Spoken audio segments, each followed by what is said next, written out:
Well, it is the sinister new technology threatening to erode decades of hard-fought gun control laws around Australia, with criminals now printing sophisticated 3D or ghost guns at industrial scale for next to nothing.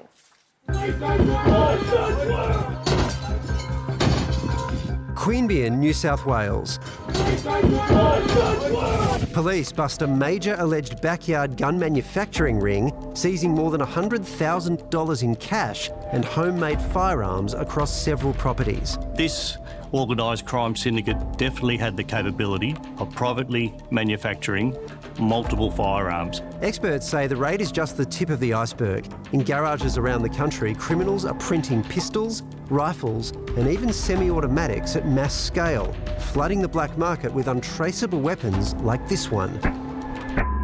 The ammo he's loading, it's 3D printed. The barrel he's firing out of, that's 3D printed too. Everything is DIY, nothing is regulated, and the total cost?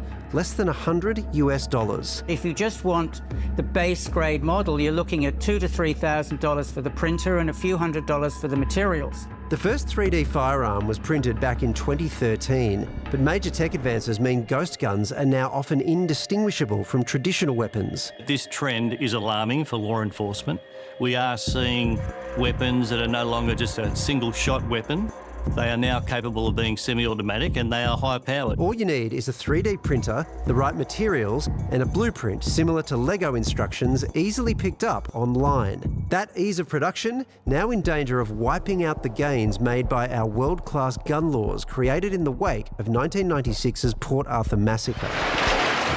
Where there's money, there's organised crime, and then we're going to have a lot more people with weapons. That's the bottom line. We're looking at effectively a US situation coming to Australia in a sort of a de facto way. There's certainly some work to do, but nationally we are in lockstep.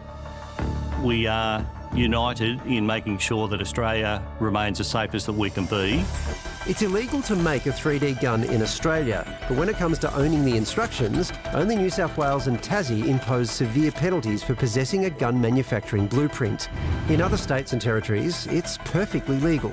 There is no national uniformity in relation to these weapons, and before these weapons become a tsunami, it's important that authorities deal with this. But I can tell you now that those other states are also in the process of bringing that same legislation in or something similar to it. But let me be very clear that it has always been an offence to manufacture your own firearm. Just weeks ago, a Queensland man was charged with attempted murder after allegedly shooting another man in the head. The weapon, a 3D printed gun. And while homemade weapons aren't yet outstripping illegally imported firearms... Man, no self-respecting hitman will be seen trying to kill somebody with one of these. They will go for very expensive Glocks or even more sophisticated weapons. It's the low-level criminals who now have access to cheap, easily accessible guns that are causing concern. We've seen the postcode wars where we've got young guys going around stabbing each other. Well, now, if they can get a cheap gun, that's a frightening prospect. We're aware that this is an issue. We're aware that it is a threat that isn't just emerging, it has arrived, and law enforcement are prepared for the challenge. Experts say the time to act is now. And if we do nothing, a stark warning. People who are in retail, in a petrol station as a part-time, they need to be aware of what might be coming. It's not just knives anymore, not just a wrench. There's a real possibility that they're going to be confronted with one of these weapons. Oh, it's terrifying. It's actually probably scary stuff. Yeah, I agree. Like, how common are 3D printers these days? Like a few $100? And they'll only get more and more common. Yeah.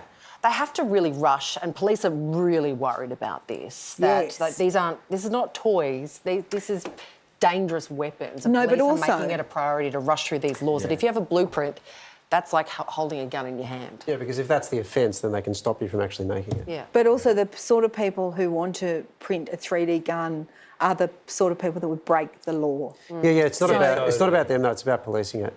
Because what happens if you get in a situation now where someone hasn't made it yet, but they have a blueprint, they even have the material, and the cops catch them, and they can't do anything about it. So I think it's just giving the cops an extra tool. But you're right. If the impetus is there, they're not going to do it because you asked nicely. Yeah. Yeah. That's maybe you need a license to buy a 3D printer. That could be a solution. I don't know. Right. So and if you fail the test, they're like 2D for you. Unlucky. Yeah. I don't know. It's an option.